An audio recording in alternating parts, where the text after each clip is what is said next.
Film fans of YouTube, hello and welcome back to the channel.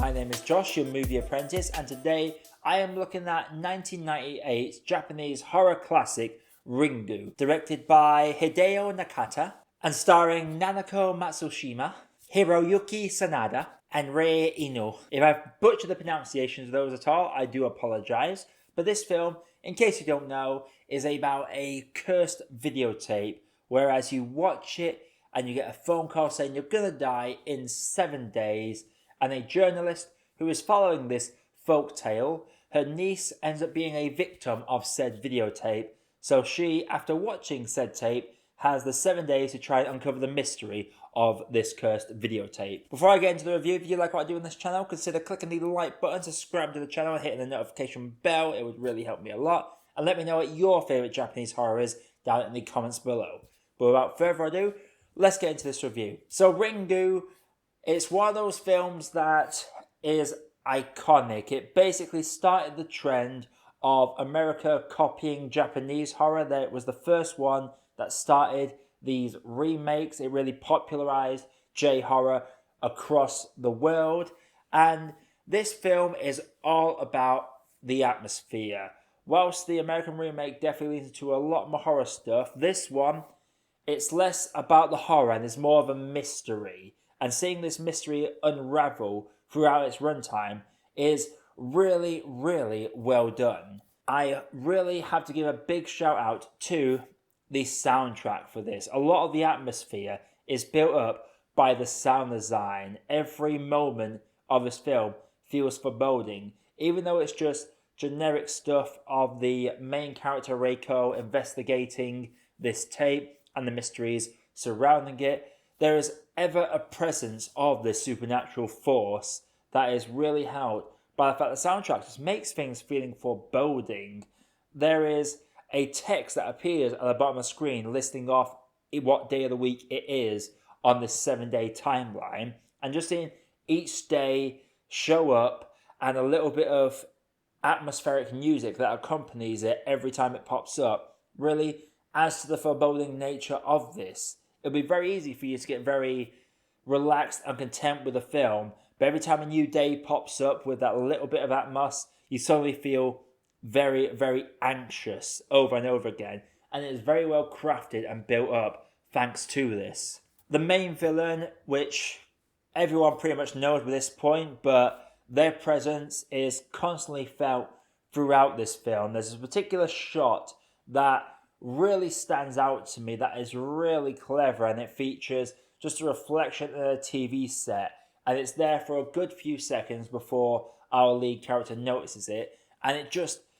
emphasizes the first hint of what is actually behind this videotape. The tape itself is short, sweet, and simple. It's very cleverly made, and it feels like something that people would actually make. And just how they unravel each specific part of this tape, the different individuals that are featured within it, it's just very, very tightly knit.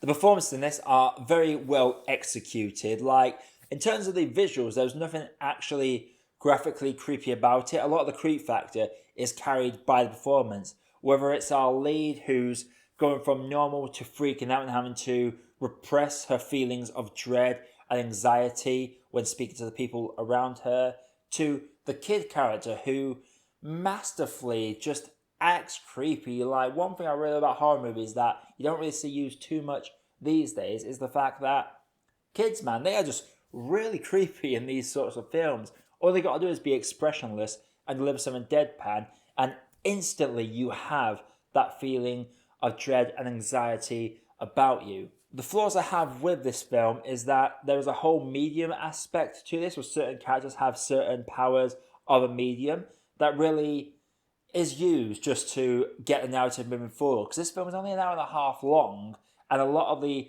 big key elements are filled in through exposition that is only made possible through these medium powers. And it does lead to some very interesting moments. I also feel like this film goes a bit too heavy-handed with showing the audience exactly what they have to be looking at. There are certain shots where, if you're paying attention, you will notice certain elements that are clearly there to come into play, and then 2 seconds later, the camera will cut to it with a foreboding musical sound, And it's basically saying if you've missed it, here you go, look at this small bit here, it is very important. And that can be condescending at times, but I do appreciate the film. Make sure to do that so that everyone watching this is on board with the narrative, because unless things spell out for you, it can be quite tough to follow this film.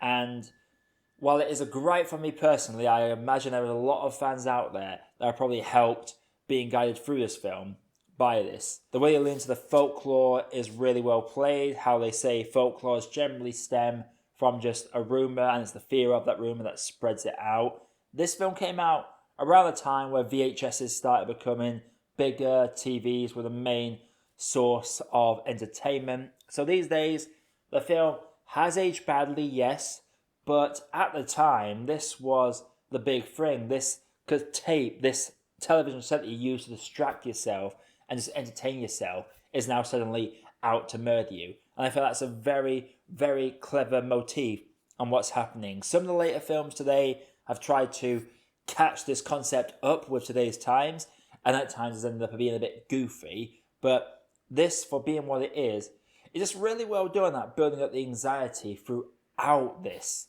Because there is nothing inherently scary about this. Even the iconic scene where you do get the reveal of what is haunting the people this entire time, it's played out very normal. And it's just the camera trickery and the music that really hits home that it's scary.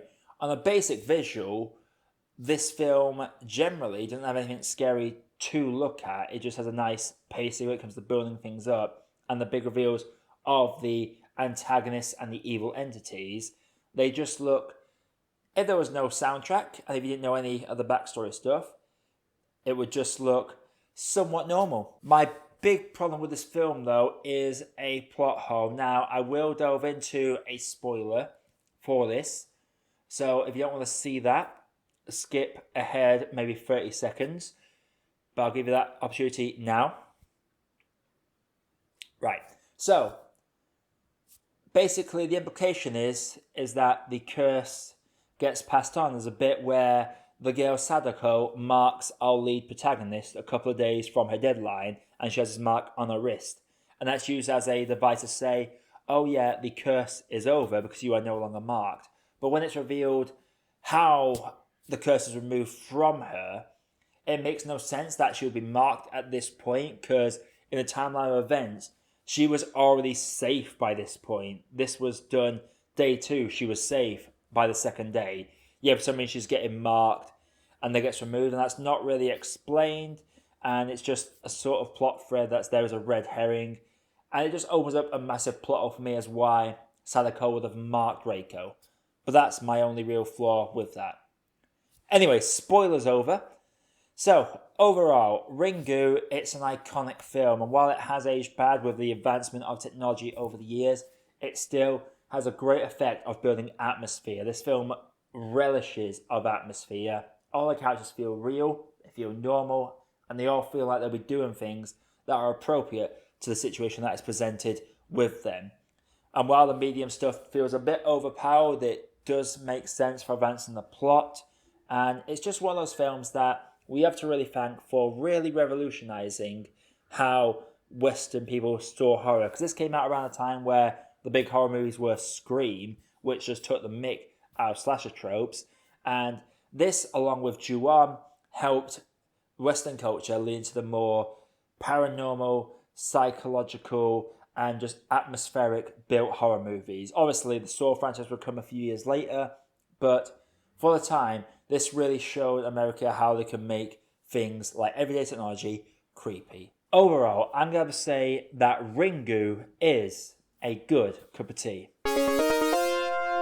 So Ringu, have you seen it? Have you only seen the remake? Let me know what your favourite version of this character and this story is in the comments below. And coming up on the channel, I'm hopefully going to have Ringu 2 out tomorrow, all being well and good. I'm also going to be covering the Raindance Independent Film Fest in the UK. I've got a couple of event showings, and I have a couple of requested reviews to do that I'm going to get round to.